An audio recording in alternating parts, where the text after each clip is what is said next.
Estamos en el monte Ezkaba, y eso que veis detrás es el fuerte de San Cristóbal. Después del golpe de Estado de 1936, traían aquí a los presos antifranquistas, y lo hicieron durante bastantes años. En cierto momento decidieron encarcelar aquí a los presos enfermos, y por tanto empezaron a traer desde otras prisiones presos que estaban enfermos. El gran problema de salud en aquel tiempo era la tuberculosis. La mayoría de presos que trajeron la padecían. La tasa de mortalidad era muy alta. Pero venid conmigo, quiero enseñaros una cosa.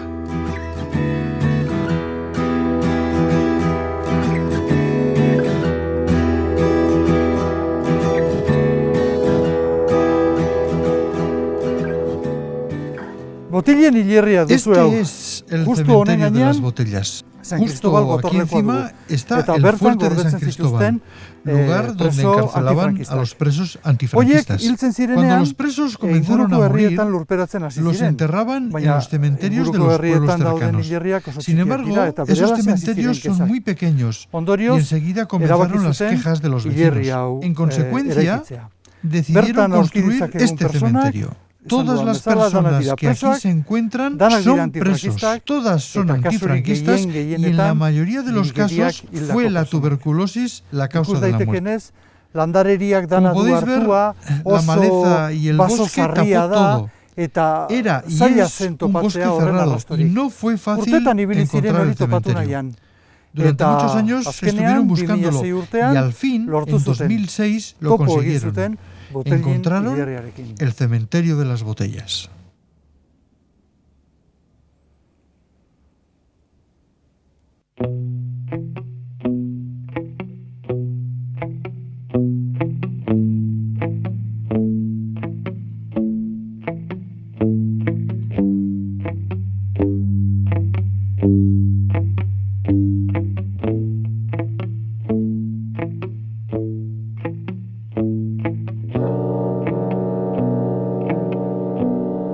José Fuster Mascarós, Sátiva, Valencia, Hogeita Hemeretzi. Agustín Garrido Soriano, Gamonal, Toledo, Hogeita Hamairu. Salvador Alfonso Santana, Las Palmas, Hogeita Hamabi urte. Juan Vaquero Sanabria, Quintana de la Serena, Badajoz, Berrogei urte zituen. Daniel López Torres, Ajofrín, Toledo, Hogeita Hamasei urte. José Alarcón Carrillo, Casasimarro, Cuenca, Berrogeita bederatzi urte. Andrés Gangoiti Cuesta, Gorlitz, Bizkaia, Hogeita hiru urte. Ibili ginen, bila, nik eman nuen fuertearen inguruan. Anduvimos buscándolo. Dimos muchas vueltas alrededor del fuerte y al encontrar piedras amontonadas pensábamos que tal vez derribaron el cementerio o algo así. Un día nos adentramos cuesta abajo entre los árboles y vimos una pequeña pared. Parecía que alguien hubiera hecho una chabola, pero de repente al girarnos vimos que allá abajo estaba la totalidad de la pared del cementerio. Parecía que alguien hubiera hecho una chabola, pero de repente al girarnos vimos que allí abajo estaba la totalidad de la pared del cementerio. Fue un encuentro casual, aunque hay que decir que lo buscábamos desde hacía mucho tiempo. Cuando empezamos a abrir, nos dimos cuenta de que en cada tumba, dentro del féretro, entre las piernas del difunto, tenía cada uno una botella. Por eso se llama el cementerio de las botellas. Nombre muy adecuado. La mayoría de las botellas estaban vacías, habían perdido el tapón. Sin embargo, en una de estas encontramos una que tenía un documento dentro. Esto dice el documento. Andrés Gangoiti Cuesta falleció en este establecimiento el día de la fecha a causa de tuberculosis pulmonar. Tenía 23 años de edad, marino de profesión, de Gorlitz, Vizcaya, vecino de Bilbao. Dice la calle, de quién era hijo y termina diciendo: este penado fue condenado a la pena de 30 años por un consejo de guerra celebrado en San Sebastián por el delito de adhesión a la rebelión. Los datos eran el nombre y los apellidos, quiénes eran sus padres, qué clase de juicio tuvo, qué sentencia tuvo y de qué murió. Imagínate todos los datos. Un pequeño párrafo, pero conteniendo todo lo necesario. Los que morían en el fuerte por diferentes razones, fusilados tras aplicarles la ley de fugas, por los malos tratos o por enfermedad, normalmente los enterraban en los cementerios de los 12 pueblos que componen la cendea de Ansoain. Estos cementerios son muy pequeños, pero los allí enterrados están todos identificados. No de uno en uno, pero sí que están registrados. Cuando estos cementerios empezaron a llenarse, los vecinos se quejaron y fue el momento de la construcción de este cementerio. Pusieron botellas a los difuntos. ¿Por qué hicieron eso? Eta orduan, herri horiek kajatu egiten direnean, betetzen ari direla beraien hilerri txikiak, orduan egiten dute hilerri hau, eta honetan, botila sartu zituzten. Ez genekien zergatik, ez? Berez betetzen da Franco. Se cumple una orden dictada por Francisco Franco en 1937. Esa orden fue publicada en enero y se pedía que todos los muertos fueran debidamente identificados. Si eran soldados y morían en el frente, se les debía de poner una placa, el número de identificación de la placa. Si no la hubiere, se debía poner una botella y dentro de ella un documento con su nombre y apellidos. Lo que hicieron los militares en esta prisión fue cumplir esa orden. En consecuencia, a cada preso que enterraron le pusieron una botella y dentro de ella los datos necesarios para facilitar su identificación. Creemos que eso estaba pensado para los soldados. Esos caídos en el frente que deben ser abandonados, pero usarlo para el enemigo es un poco raro. No conocemos caso parecido. Bueno, parece que en Paterna, en Valencia, creo. En algún cementerio tenemos algún caso aislado, pero aquí fueron 131 y todos tenían botella. Es bastante curioso. Andrés Rodríguez Calero, Serrejón, Cáceres, 51 urte. Narciso Cadenas Martín, Guimara, León, 23 urte. Nicolás Dópido Dópido, Almendralejo, Badajoz, 57. Ramón Lirón Ortiz, Laredo, Cantabria, 89 urte. Diego Cáceres Tena, Quintana de la Serena, Badajoz, 57 urte. Ángel Baillo Pastor, Madrid, 53 urte. Mi abuelo Ángel Baillo Pastor fue alcalde y juez de paz en Almoradí desde marzo del 36 hasta marzo del 39, cuando se le detiene. Era comunista y republicano. Fue fiel a sus ideas, a sus valores. De hecho, dio la vida por ellos. Su preocupación era la educación. A mi padre y a mis tíos les inculcaba siempre estudiar, estudiar, estudiar. Era ultradefensor de la escuela pública. Y la primera decisión que toma después de ser alcalde fue construir escuelas para niños y para niñas en las pedanías de Almoradí. Él era síndico, pertenecía al juzgado de aguas, era síndico de una acequia de riego. La primera decisión que tienen y que adoptan en agosto, en una reunión que hacen los síndicos con el juez de aguas, era variar el sistema de riego. El sistema de riego le concedían las mejores horas de riego a los terratenientes. Y él toma la decisión de dividir ese tiempo en turnos de 12 horas. Con lo cual, si tú riegas por la mañana, en la tanda de riego siguiente te toca por la noche. Con pequeñas variaciones es el sistema que hay actual. En marzo, 5 o 6 de marzo del 39, Coronel Casado da un golpe militar y la ordena encerrar a todos los comunistas, anarquistas, socialistas renegados de ese mando y detienen a mi abuelo. Pasó de la detención al campo de concentración de Albatera. Eso no era un campo de concentración, es un campo de exterminio. Un campo que estaba preparado para 2.000 personas. La dictadura franquista me metió a 22.000 personas. Ampliaron el campo. Si no podían ni sentarse. Muriendo de inanición, no tenían agua, les servían agua cada 2 días. Ese campo lo cerraron en octubre del 39. Así encontramos las botellas, vacías, sin tapón ni nada. Seguramente en el interior hubo un papel. El documento estuvo allí, pero le pusieron un corcho. El lugar es muy húmedo, está orientado al norte y cuesta abajo, y hay una gran humedad. Al final el agua acaba entrando. Durante años el agua ha entrado más de una vez seguramente.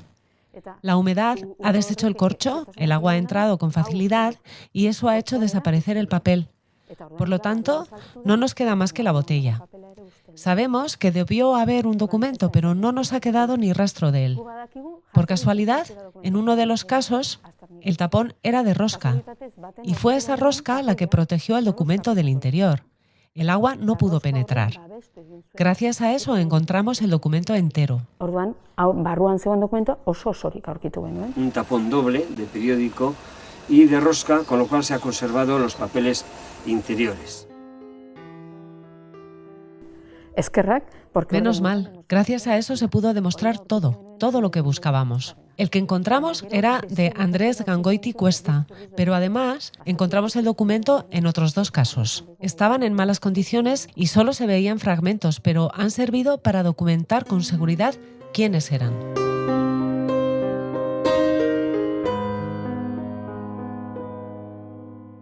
Está el papel tocando el mismo cuello y dentro hay agua. Esta sí que sería de las que merecería la pena cortarla atrás. Ahora os leo lo que yo veo aquí. Aquí pone sanatorio penitenciario, el escudo ahí de nuevo, o sea, bueno. En este caso se ve que está escrito a máquina. Después de Barcelona, Celona, sí, hay un paréntesis. San Cristóbal, espetxeia bilakatu zen. El penal de San Cristóbal, tal y como pone aquí, se convirtió en el Sanatorio Penitenciario de San Cristóbal. Cambiaron hasta el nombre, y todos los que fallecieron esos últimos años murieron a causa de la tuberculosis. Tuberculosis inguruko gaixotasunez hildakoak bai.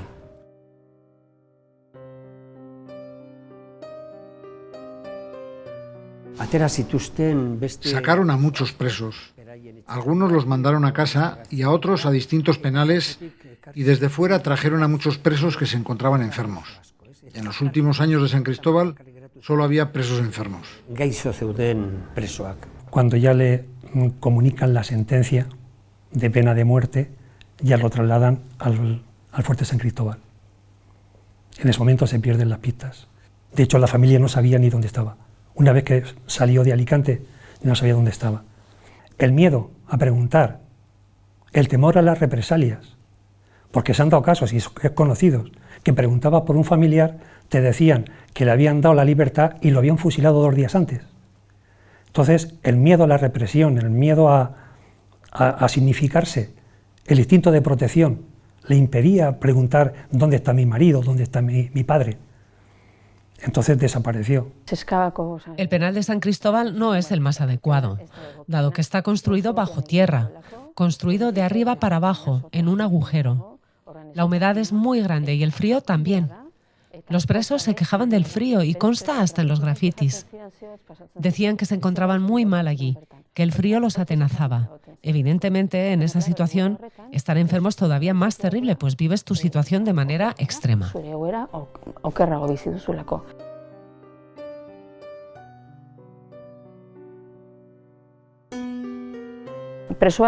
Los presos no estaban en buenas condiciones y enfermaban. Hemos de saber que la tuberculosis se transmite con gran rapidez y por lo tanto el hacinamiento no favorecía la curación. La tuberculosis se transmite por el aire, a través de la respiración. Por lo tanto, si te encuentras al lado de otra persona que está enferma, tú también enfermarás, dado que respiras el aire que la otra contamina. Imagínate lo que es estar todos juntos. Debido al frío dormirían todos juntos lo más cerca posible, para darse calor, y por consiguiente la enfermedad se transmitía con facilidad. Conociendo cómo son los inviernos en Iruña y cómo eran las condiciones en el interior del penal, en fin. En la exposición se puede ver que en aquel tiempo había camas y que durante algunas horas les sacaban al exterior. Anteriormente no había ni camas. En ese momento la situación ha mejorado, pero todavía seguía siendo mala. Orduan zerbait aldatu egin da, trataera hobea da une honetan, baina hala ere baita zalantzan jarriko genuke denok, ez?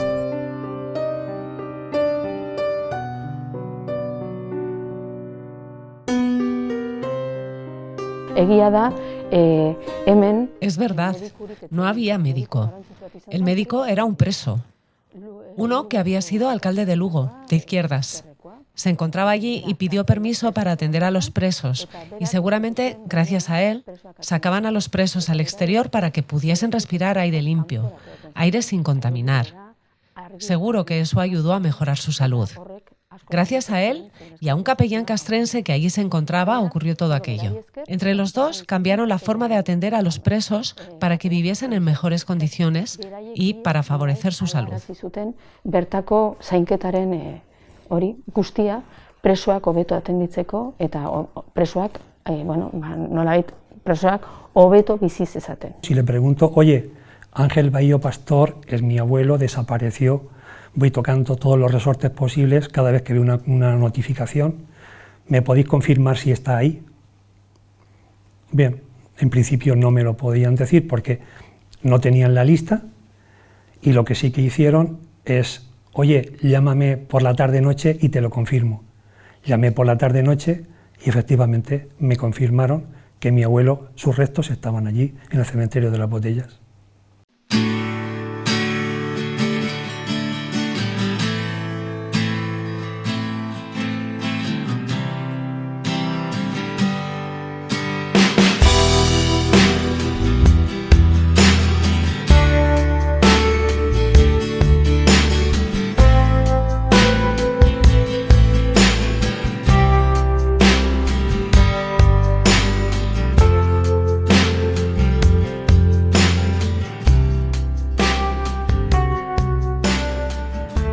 Es el enterramiento lo que se ha localizado, es una lista, pero eso está inhábil para hacer exhumaciones. Hay que trabajar, hay que hacer excavaciones. Bueno, tanto es así que duró desde el 2006, que me dicen que estaba, hasta el 2010 que se produce la exhumación. Nosotros sabíamos dónde estaba, dado que es un cementerio rodeado por un muro de piedra y además teníamos un croquis hecho por el cura del fuerte. Ese croquis se encontró en un archivo. Es muy simple, pero nos resultó de gran ayuda. En ese croquis se explicaba el orden de todas las tumbas y describía que se encontraban en 4 pasillos.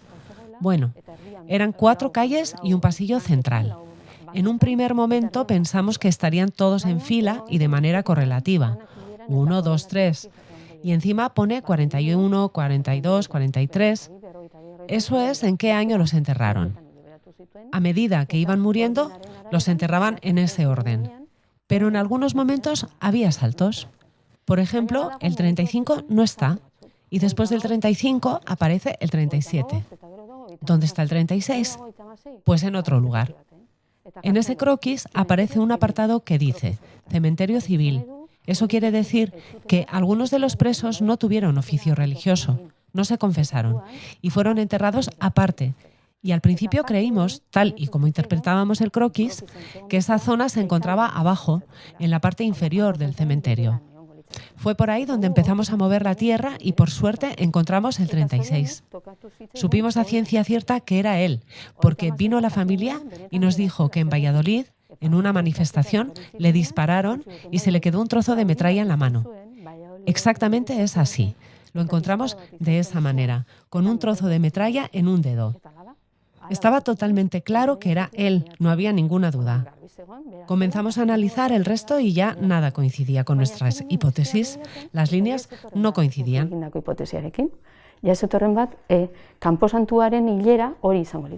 Entonces pensamos, esto no es posible. Comenzamos a contar, a ver, de aquí a allí, ¿cuántas botellas hay? En el plano también, pero no en esta línea, en esa otra. Entonces nos dimos cuenta, habría que dar la vuelta completa al plano. Pero por si acaso, pensamos con la subvención poner a todos a la vista y mirar todas las botellas. Lo del plano ya lo conocíamos para entonces y teníamos esperanza de que apareciesen más botellas. Y así hicimos.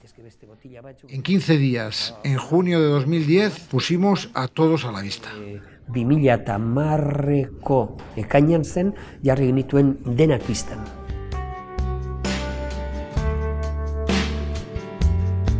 Pablo Rebollo Rodrigo, Arganda. Madrid, 36 urte. José Ruiz Izquierdo. Linares, Jaén, 48 urte. Juan Rubio Romero, Torrecampo, Córdoba, 43. José Bringas Secades, Santander. 43. Antonio Raya López, Guadix, Granada. 22. Pascual Marín Santos, Cieza, Murcia, 43. Felipe Anguita, Torre Don Jimeno, Jaén. Vicente Rollo Pena, Tabernes Blanques, 26. A Paco Etxeberriari okuritu zitzaion. En una de estas, a Paco Echeverría se le ocurrió pensar que tal vez éramos nosotros los que teníamos mal orientado el plano. Que en vez de mirarlo de arriba hacia abajo, debíamos mirarlo de abajo hacia arriba. Parece una tontería, pero fue muy importante. Al dar la vuelta al plano, todo coincidía con lo que estábamos viendo. El cementerio civil, esto es, los enterrados aparte, estaban en la esquina superior y no donde nosotros pensábamos. Estaban justo en la diagonal, en la otra esquina. Esa misma idea de la fila 2 se confirma en la fila 1. De tal manera que de aquí a aquí tendríamos ese pasillo. Eso significa que desde este punto hasta el comienzo del muro, teniendo en cuenta que la secuencia de enterramientos es del muro hacia el pasillo, exige que haya 21. Hemos comprobado y son 21. Si nos vamos hacia allá, al otro lado del pasillo, son un total de enterrados 14. 14 también. 14. El croquis está bien hecho. Lo que pasa es que hay que verlo olvidándote la parte civil, hay que interpretarlo así. Entonces así sí funciona. Y esto, va a traer la edad. En realidad está puesto aquí. Bueno, botella. Las botellas, para nuestro asombro, tienen una gran variedad. Hemos encontrado botellas de todo tipo.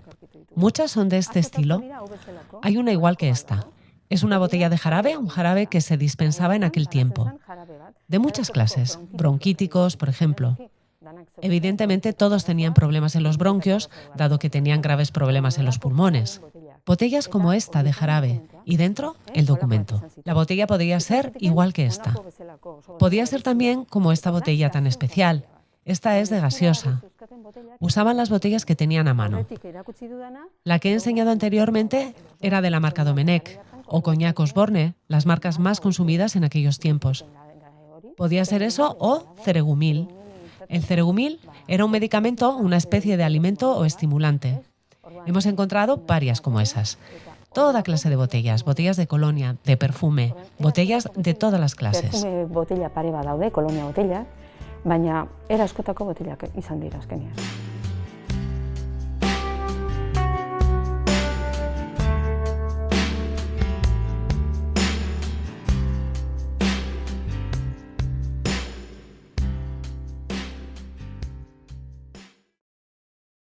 Él ya estaba enfermo prácticamente, él sufría mucho del estómago, tenía una enfermedad, pero claro, higiene, de nutrición, no es el mejor sitio para estar en una cárcel. Se va agravando esa enfermedad. Entonces, en esta prisión todavía se acentúa más. Hay un dato que es muy interesante para que veáis el grado de humanidad que tenía este régimen. En noviembre de 1944, desde el fuerte San Cristóbal, mandan a Alicante solicitando la libertad condicional a mi abuelo. Ya estaba enfermo, en lecho de muerte prácticamente. La llamada Junta Provincial de Libertad Vigilada de Alicante deniega esa petición.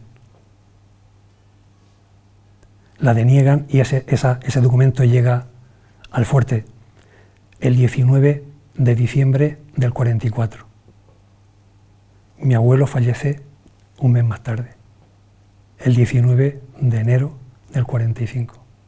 Hemen kanposantu honetan, gauzak ordenatuak egin ziren, kanposantuetan. En este cementerio se hicieron las cosas ordenadas, tal y como se hacen en los cementerios normales. Están enterrados de uno en uno, los enterraban a medida que morían en un ataúd. Todos están enterrados en ataúd. Era muy simple, pero un ataúd. Hemos encontrado los clavos de esas cajas y enterraban a todos de la misma manera. Algunas veces con los brazos en el pecho o cruzados. En otras ocasiones con las manos en la tripa, pero siempre bien puestos, tal y como se hace en las funerarias. ¿Quién los enterraba? Seguramente eran otros presos los que hacían este trabajo. A ellos les tocaba hacerlo. Cuando alguien moría, lo debían enterrar al día siguiente. Seguramente los más cercanos, o tal vez tenían organizado una brigada con ese fin. No había un enterrador de oficio. Segurazki, inguruan zeudenak edo hortarako brigadillak antolatuko ziren, era horretan. Noski, itzegon lurperatzaile, ofizioz lurperatzailea zena. Del 2006 al 2010, donde se produce la exhumación, era una montaña rusa de sensaciones, euforia, caídas brutales de abatimiento, no va a poder ser, luego una esperanza, hasta que por fin se hizo realidad. Pasas por unas etapas, por todas las etapas, experimentas todas las sensaciones habidas y por haber, hasta que llega al buen fin, como fue la exhumación y la entrega de los restos, y llevarlos a casa, y darles un entierro digno. A la familia se le avisaba, se les notificaba que estaba muerto o que había fallecido. Pero en muchas ocasiones no sabían ni dónde, ni cuándo, ni ningún tipo de información suplementaria. Muchas familias han conocido después dónde, cuándo y cómo murió su familiar. Muchos no han recibido ningún tipo de comunicación, ni carta ni correspondencia de ningún tipo. No sabían ni dónde estaba la cárcel, no lo sabían. Sabían que estaba en el norte, allí en el norte. Muchos presos eran del sur, de Córdoba, de Jaén. Sí, están en el norte, decían, pero no sabían exactamente dónde. En otros casos, cortaron toda comunicación con su familiar. Pero al fuerte tampoco, no sabíamos ni que existía el fuerte. Simplemente sabemos que estaban en Pamplona, en un cerro, pero no sabíamos más hasta hace bien poquito. Pero siempre como un secreto, es decir, algo que no convenía hablar mucho del tema. Muchas veces consiste en abrir el listín y empezar a buscar, trabajo de búsqueda. Algunas veces se acierta y hay suerte y encuentras, pero en otros casos cuesta un montón. Hay algunos apellidos que son especiales y eso ayuda, dado que son unos pocos los que lo llevan. Pero Fernández, González o Martínez son difíciles, aunque sepas la provincia o de dónde era. Es difícil porque han pasado 50, 60 o 70 años desde que ocurrió. Muchas de esas familias se han dispersado, se han ido a otras poblaciones o al exilio, se han ido del pueblo. En la década de los 60 han emigrado a Barcelona, a Cataluña o a otros lugares. En consecuencia, ha sido y es muy difícil encontrar a los familiares. Como ejemplo diré que se acercó una familia de Tarragona, hablaban en catalán, pero sus raíces no eran catalanas, venían de Cuenca. En Cuenca ya no les quedaba nadie, no tenían ningún familiar y ya no se sentían conquenses. Perdieron completamente esa referencia. Sus últimas generaciones nacieron en Tarragona y se sienten de Tarragona. Tuvieron la suerte de que su apellido no era muy común y eso facilitó la búsqueda.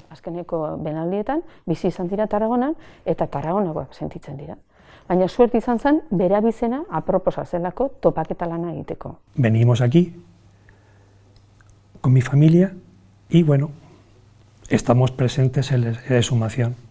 Exhumación que llevó a cabo pues, el grupo Aranzadi, la sociedad Aranzadi, juntamente con Chimparta. Pero claro, esa exhumación hay que verla. Yo no había visto ninguna. Yo vi esa ternura con que recogían cada hueso, limpiaban cada hueso, que te destrozaba el alma. Con qué ternura, con qué cariño trataban esos huesos, cada uno de ellos. Con qué ternura recogieron el cráneo, como si fuese una persona viva. Y luego ya de la exhumación, el gesto que tuvo Paco Echevarría. Se realiza la exhumación y llega el momento de subir los restos arriba.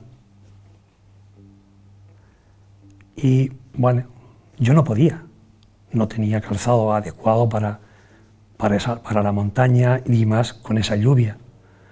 Entonces los compañeros quisieron coger los restos y subirlos ellos. Y Paco Echevarría dijo que no. Dice no, los restos que los suba su nieto y vosotros ayudarle a subir. Eso es un detalle de humanidad de Paco que para mí siempre será uno de los imprescindibles. Ese gesto de humanidad, ese gesto de cariño, de ternura, de que sea su nieto el que suba esos restos. La verdad que yo no pude subir, me tenían que llevar. Y al final pude subir hasta la cima los restos de mi abuelo.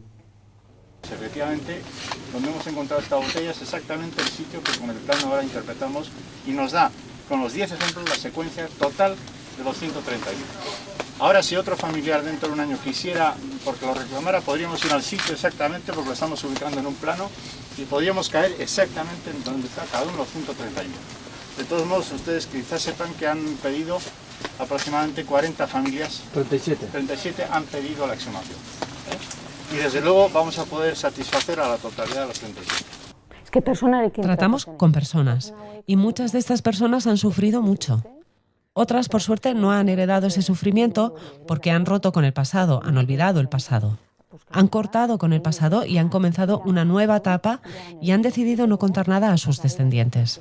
Por lo tanto, algunos no saben nada, pero otros han tenido siempre presente ese sufrimiento en sus casas. No sabes con quién estás hablando, qué clase de vivencias ha tenido, qué tipo de situaciones se relacionan con esas personas.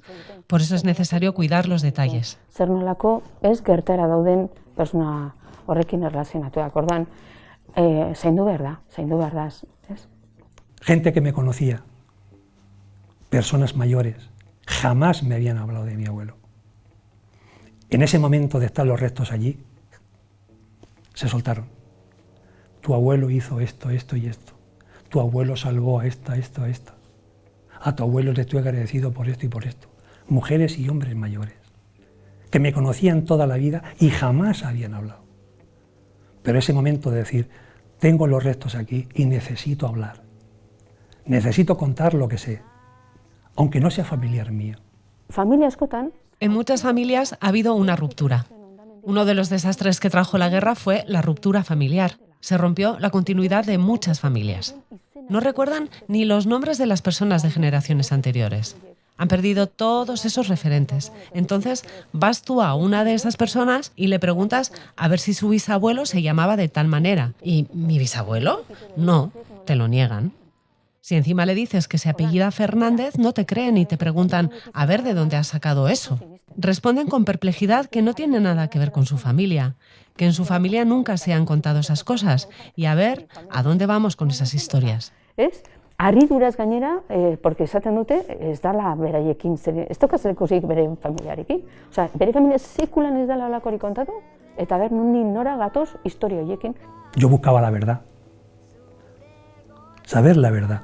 Yo confiaba en mi familia y yo buscaba la verdad. Yo no quería que se le enterrase como un delincuente, como un prófugo, como un renegado, como un criminal. No, él había sido alcalde y juez de paz de Almoradí.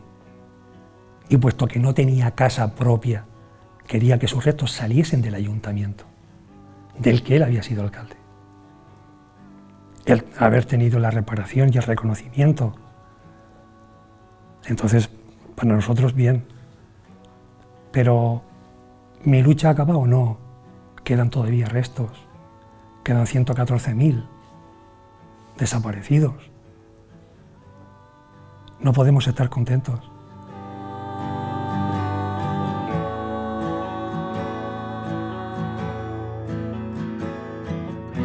Felipe Anguita. Vicente Rollo Torre Don Jimeno.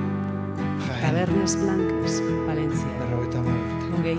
Francisco Belmonte Casanova, Esparragal, Murcia, Hogeita Bosu. Antonio Luengo Gómez, Cáceres, Hogeita Amabos. Agustín Felipe Raya Sánchez, Calatrava, Ciudad Real. Berrogeita Masei. Antonio Rodríguez Moreno. Enrique Velasco Huertas. Dionisio Catalán Luzón.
dying.